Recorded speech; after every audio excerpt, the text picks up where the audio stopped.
ഹിന്ദുക്കളെ മതം മാറ്റുന്നവരെ മർദ്ദിക്കുന്നത് ഇനിയും തുടരുമെന്ന് ഛത്തീസ്ഗഡിലെ തീവ്ര ഹിന്ദു മത സംഘടനാ നേതാവ് ജ്യോതി ശർമ്മ. താൻ എല്ലാവരെയും മർദ്ദിച്ചിട്ടില്ല എന്നും മതപരിവർത്തനം നടത്തുന്നവരെയാണ് മർദ്ദിക്കുന്നതെന്നും അവരെ തല്ലുന്നത് ഇനിയും തുടരുമെന്നും ബജ്റംഗ് നേതാവ് ജ്യോതി ശർമ്മ പറയുന്നു. ആധാർ കാർഡിലെ പേര്, നെറ്റിയിലെ സിന്ദൂരം എന്നിവയൊക്കെ കണ്ടാണ് മതപരിവർത്തനം നടന്നുവെന്ന് ഉറപ്പിച്ചത്. ഇവരെ തടയുകയെന്നത് പോലീസിന്റെ മാത്രമല്ല ഹിന്ദു ധർമ്മ പ്രവർത്തകരുടെയും കൂടി ഉത്തരവാദിത്തമാണെന്നാണ് ഈ സ്ത്രീ പറയുന്നത്. കന്യാസ്ത്രീകൾ പെൺകുട്ടികളെ തട്ടിക്കൊണ്ടുപോവുകയായിരുന്നു. എല്ലാ തെളിവുകളും കയ്യിലുണ്ട് എന്നും ജ്യോതി ശർമ്മ കൂട്ടിച്ചേർത്തു. ഹിന്ദുക്കളെ തട്ടിക്കൊണ്ടുപോയി മതം മാറ്റം നടത്തുന്നവരെ ഇനിയും മർദ്ദിക്കുമെന്നും ജ്യോതി ശർമ്മ ആവർത്തിക്കുന്നു. താനും പ്രവർത്തകരുമാണ് പരാതി നൽകിയത്. സ്റ്റേഷനിൽ താൻ ആരെയും മർദ്ദിച്ചിട്ടില്ല. സ്റ്റേഷനിൽ ഹല്ലേലൂയ വിളിച്ച് അവരും പ്രതിഷേധിച്ചു. ഇത്തരക്കാരെ തടയുന്നത് തുടരും.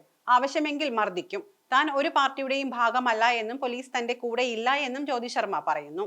കന്യാസ്ത്രീകളുടെ അറസ്റ്റിലായിരുന്നു ജ്യോതി ശർമ്മയുടെ ഈ പ്രതികരണം. ഇവരെ തടയുക എന്നത് പോലീസിന്റെ മാത്രമല്ല ഹിന്ദു ധർമ്മ പ്രവർത്തകരുടെ കൂടി ഉത്തരവാദിത്വമാണ്. കന്യാസ്ത്രീകൾ പെൺകുട്ടികളെ തട്ടിക്കൊണ്ടുപോവുകയായിരുന്നു. അതിന്റെ എല്ലാ തെളിവുകളും തങ്ങളുടെ കയ്യിലുണ്ട്. ഹിന്ദുക്കളെ തട്ടിക്കൊണ്ടുപോയി മതം മാറ്റുന്നവരെ ഇനിയും മർദ്ദിക്കും. ഞാനും പ്രവർത്തകരുമാണ് പരാതി നൽകിയത്.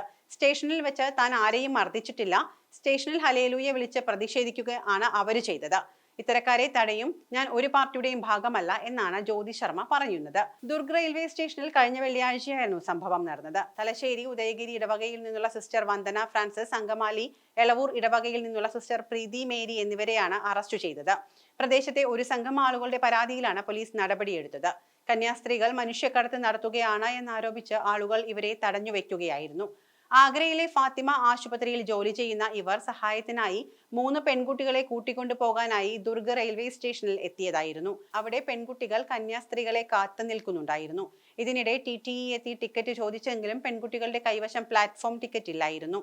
തുടർന്ന് കാര്യങ്ങൾ തിരക്കിയപ്പോഴാണ് തങ്ങളെ കൂട്ടാൻ കന്യാസ്ത്രീകൾ എത്തുമെന്ന് പെൺകുട്ടികൾ പറഞ്ഞത്. എന്നാൽ ഇത് TTE വിശ്വാസത്തിലെടുത്തില്ല. തുടർന്ന് പ്രാദേശിക പ്രവർത്തകരെ വിവരമറിയിക്കുകയായിരുന്നു. മനുഷ്യക്കടത്താണ് നടക്കുന്നത് എന്നും പെൺകുട്ടികളെ നിർബന്ധിത മതപരിവർത്തനത്തിനായി കൊണ്ടുപോവുകയാണ് എന്നും ആളുകൾ ആരോപിക്കുകയായിരുന്നു. ഇതോടെ റെയിൽവേ സ്റ്റേഷനിൽ വലിയ പ്രതിഷേധമുണ്ടായി. പിന്നാലെ കന്യാസ്ത്രീകളെയും പെൺകുട്ടികളെയും പോലീസ് സ്റ്റേഷനിലേക്ക് കൊണ്ടുപോവുകയായിരുന്നു.